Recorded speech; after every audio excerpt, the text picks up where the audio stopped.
Would you please welcome Mr. George Michael? Put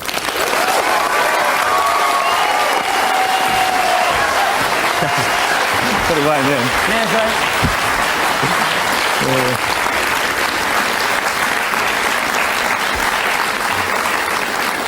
Well, thanks for coming, George. You like the set tonight? No, it's not bad, not bad. This looks like how I imagine David Bowie's toilet would probably look. Yeah.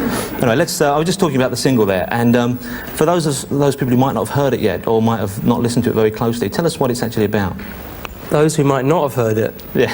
I don't think anybody's heard it, have they? When can it actually be played? It's before 6 in the morning and after 9. I think it's before 6 in the morning and after 9, yeah, and I'm always in bed by 9 and I never get up before 6. No, I literally have not heard it on the radio. I've not heard it anywhere, actually, apart from my living room, because I play my own records all the time. I'm sure you do, yeah. But no, I don't think anyone would have heard it. You want to know what it's about? Yeah. I never really like... Obviously, in this case, is slightly different, but normally I like to let people make their own interpretations. The governing bodies, as it were, seem to think that people's own interpretations may be too dangerous. I think the song is really, in its own way, it has quite a moral stance to it. I mean, BBC decision, though. Because the BBC always insists that they don't ban records, don't they? Of course, yes. They just minimise the play, don't they? Which means they don't play it at all, basically. Of course, we all listen to Radio 1 after 9 o'clock, you know. I listen to it all day. I have it on all day solid. I just don't do anything else. I often don't go out because I'm listening to it, you know. Let me go back a bit, because I know you've covered all the Wham area quite a lot in interviews and things like that, but I'd still like to talk about some of it. Mm-hmm. What made you actually want to be in a band in the first place? Well, I didn't originally think of being in a band. I think originally I wanted just to be... I have to say this is parallel with wanting to be a musician, but I wanted to be a star. I think there is no such thing as a real reluctant star. I've never met anybody that was a reluctant star. You know, I mean, you get to a certain stage and you have to have done it yourself. Stars are almost always people that want to make up for their own weaknesses somehow by being loved by the general public, and I'm no exception to that. As a child, I think I really wanted to be loved by the public. I don't know why, but it was an ego satisfaction thing, and that was the initial push. And then as I got older, I started really appreciating music. So, because initially, though, when Wham started, it seemed like Andrew was the one that really didn't mind accepting or admitting to the fact that he wanted to be up there. You were kind of hiding behind him a bit, and then you came out of your shell more, didn't you? Well, I think really right up until the time that Wham became a working outfit, I really wasn't. I was a very confident individual, but I wasn't confident to the degree that I could. I was convinced I was going to be a big star or anything.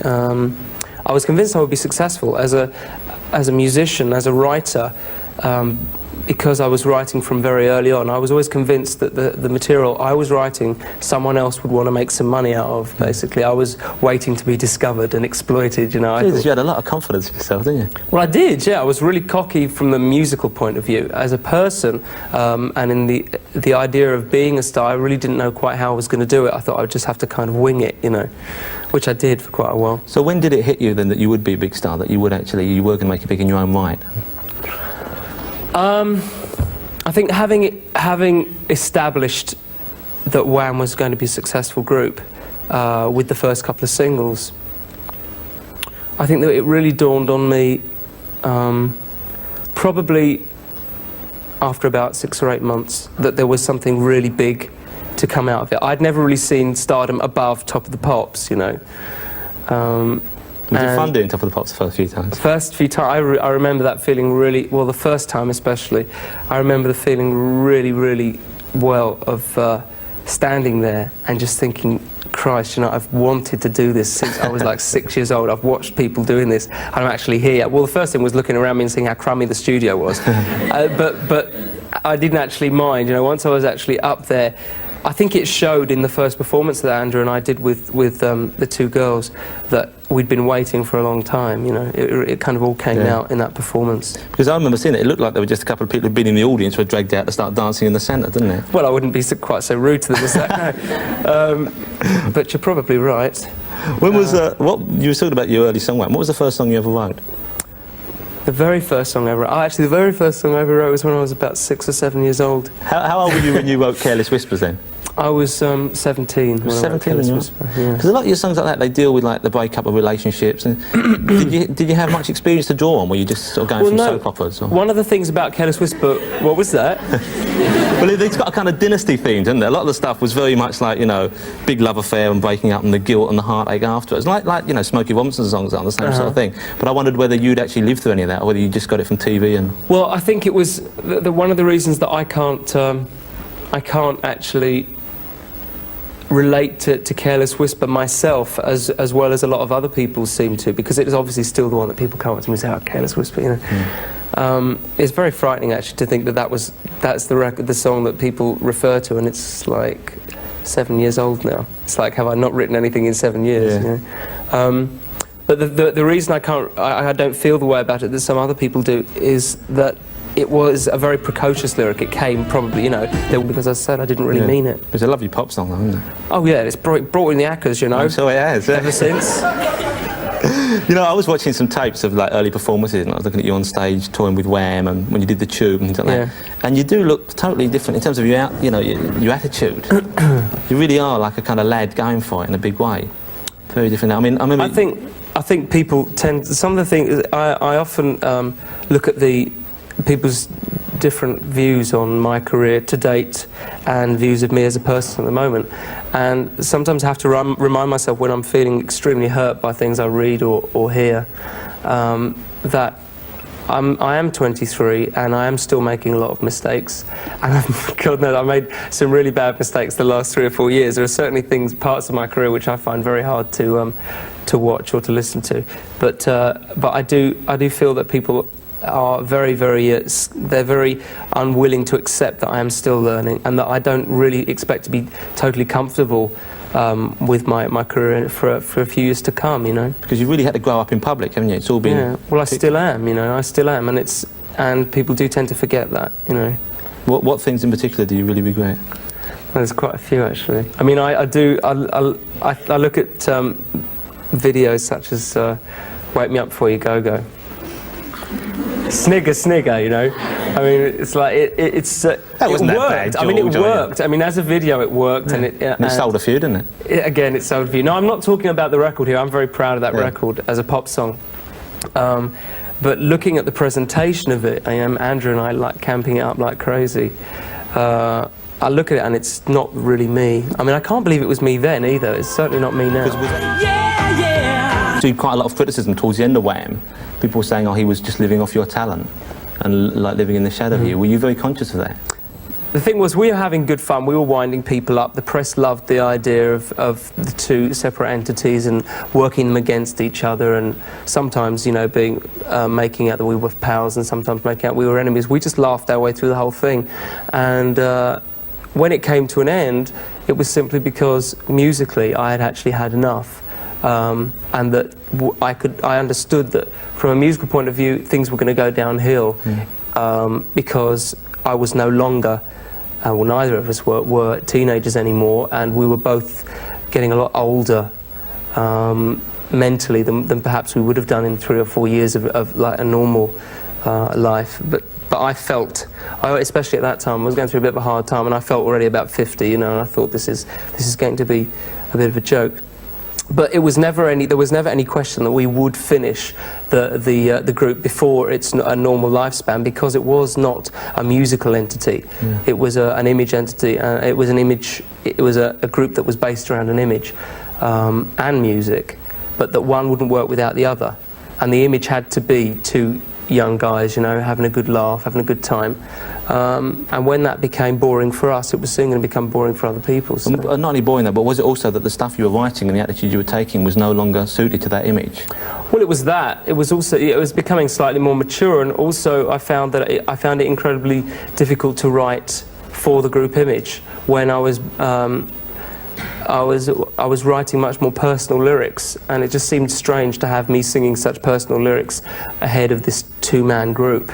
You know, there were lots of reasons for us splitting, but none of them were to do with our relationship, which was what was the best part of it in one sense, and was also the hardest part to see chipped away at by press and by people all around us, because it wasn't just press. Everybody was kind of jealous of Andrew, because Andrew seemed like someone who'd become rich and famous and not really done much for it, and he'd be the first to admit to that.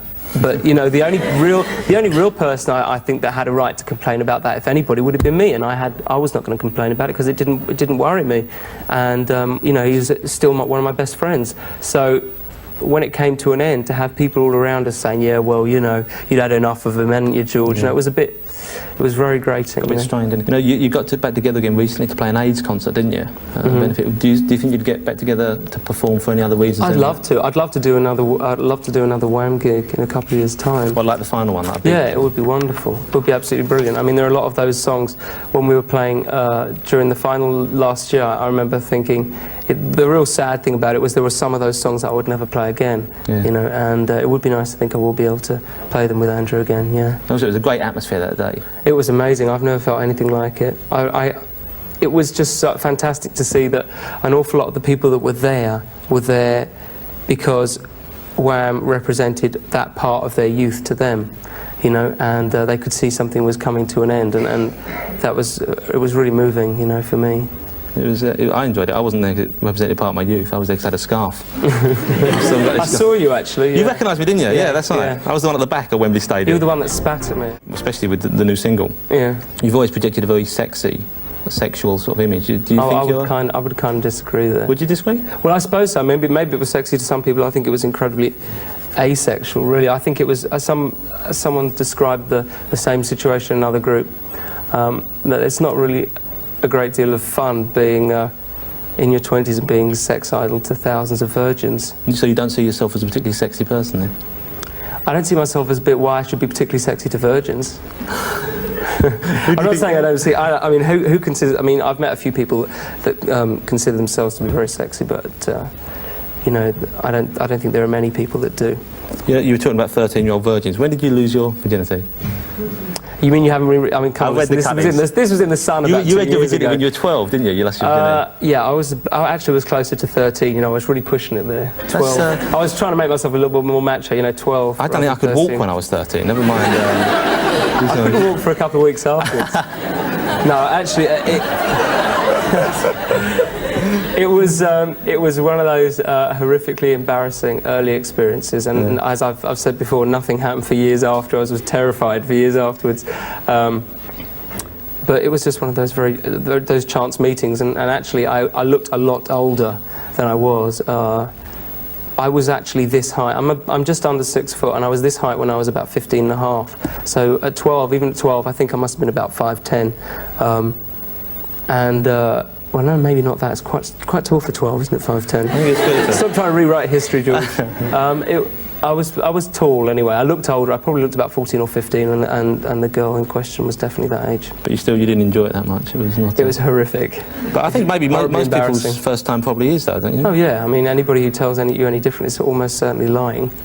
You know, unless they've been wandering around with their Joy of Sex book since they was 8. You know? God bless Alex Comfort, eh?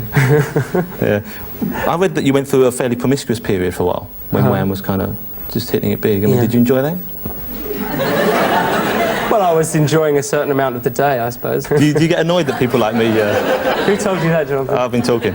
Do you get annoyed that people like me ask you questions about your sex life? Yeah, very. It's a bit probing, isn't it? No, I get annoyed when people go past a certain point, you know. But obviously, it's the kind of thing. There are certain questions that you're asked in public that you expect to be asked, really. Because especially when you release a single called "I Want Your Sex," you know, it's kind of lining yourself up in a way. It is leading up to it, really, isn't it? Because there's one group of people who are particularly obsessed with your sex life, and that's like the tabloids. The Sun, the Star. I've read some great stories in those, which are probably not many of them are true. There was one about a story that you threw up over a blonde in a nightclub. Did that happen? I don't even know if I'm allowed to talk about that because I'm currently in litigation with the aforementioned paper. It's the Sun, of course it's not true, no. What about the one about, there was one I saw that said George Michael's been seen getting a fitting for a dress? I know, I heard that one. I was abroad somewhere. I wasn't abroad somewhere. I was abroad somewhere. And that's probably how the story started, isn't it? Yeah.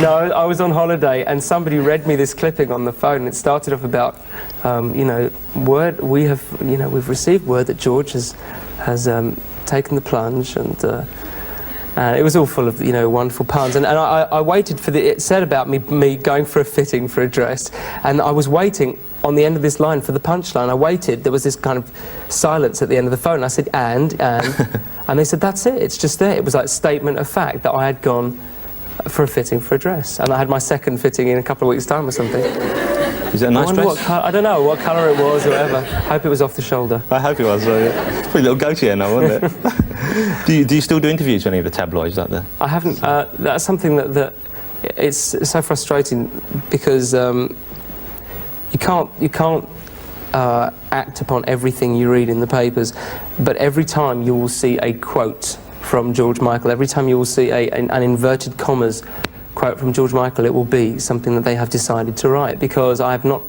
I've not spoken to any member of the tabloid press since April 1985, which is that's 2 years of silence now, and everything that you see is backed up with George says. But a great favourite there's now is a friend of George. A friend, says. Yeah, an insider. Yeah, because there was one last week in the Sun saying that you were definitely getting married. I think last weekend to your girlfriend Kathy. Yeah. I mean, was that true? Did you get married last weekend?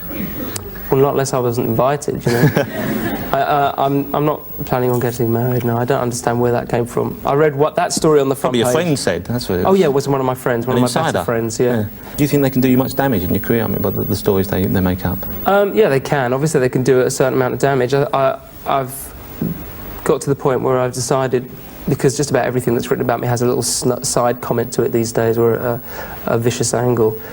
We had to experience it yet. How much are you worth, George? I don't know. To tell you the truth, I honestly don't know. I know I'm not worth anything like as much as people think I'm worth, because, as I said, I didn't really take advantage. I haven't taken advantage of my career financially so far. I'm worth an awful lot. I would be perfectly happy. Actually, I would have been perfectly happy to stay at the financial level I was at, anything, from say 2.5 years ago. But I'm very wealthy for a 23-year-old, that's for sure. But what that money means to me is that I'm very free. I have the freedom to go where I like and do what I like, and that's all it can really buy me. I don't see that it can buy me any more. I may get richer, I may not, but I certainly couldn't be any better off than I am now, even if I had 10 times as much money. So does money lose its meaning for you then? Have you kind of lost Money lost its meaning for me a long time ago. Money lost its meaning for me as long as the moment I knew I had security.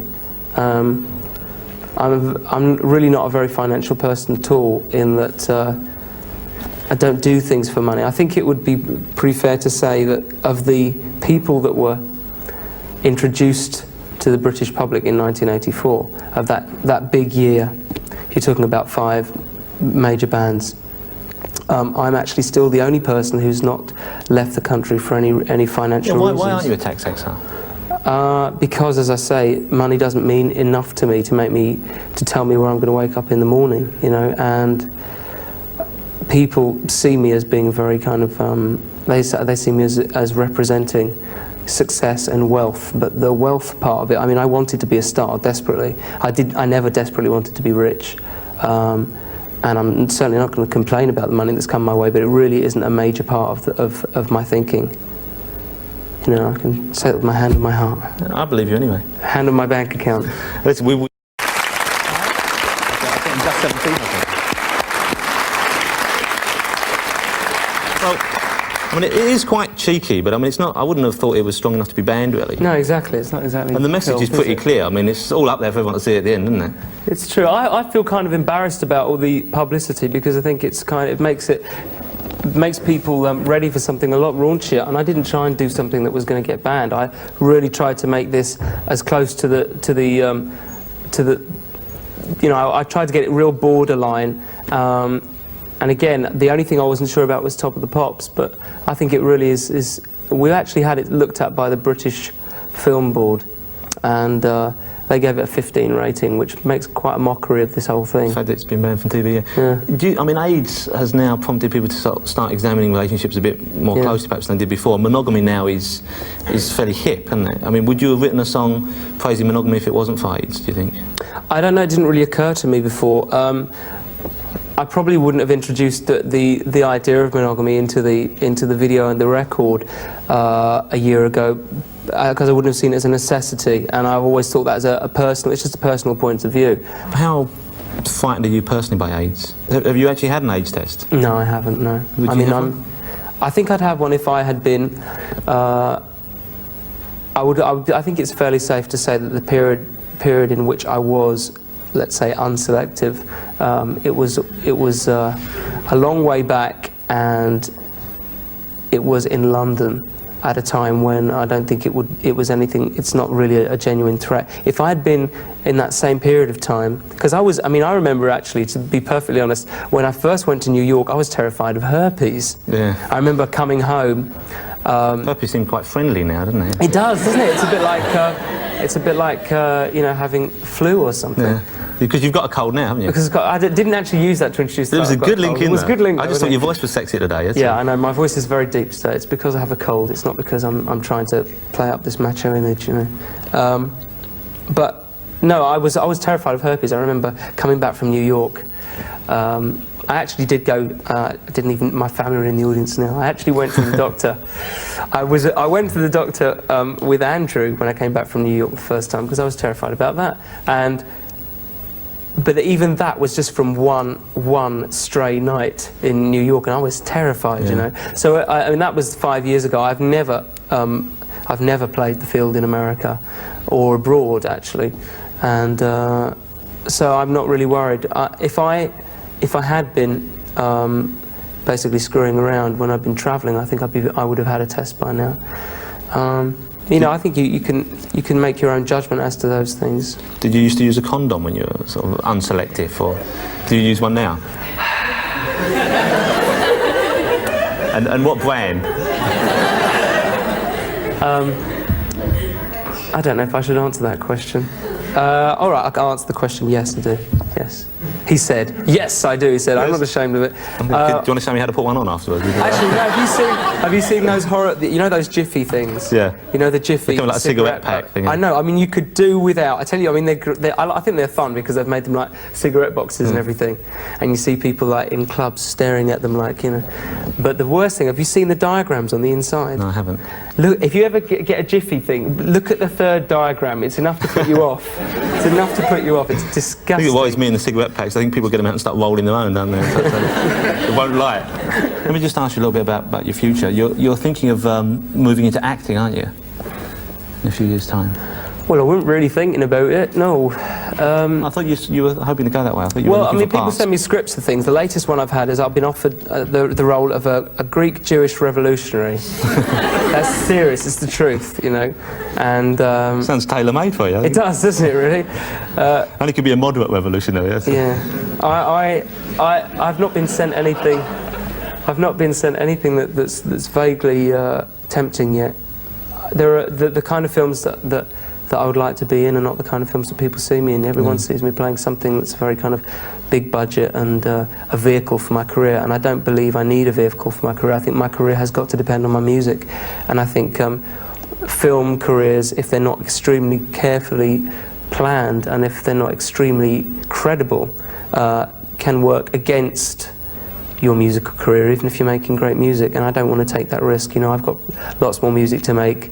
I've got a long way to go, and I don't want to hinder it by trying to do too much too soon. You know, 23 years old, I think I can afford to wait a few years. I think you probably can as well. Listen, thanks for coming in and showing us a video, and thanks for talking to us. Thank you, George Michael. Thank you.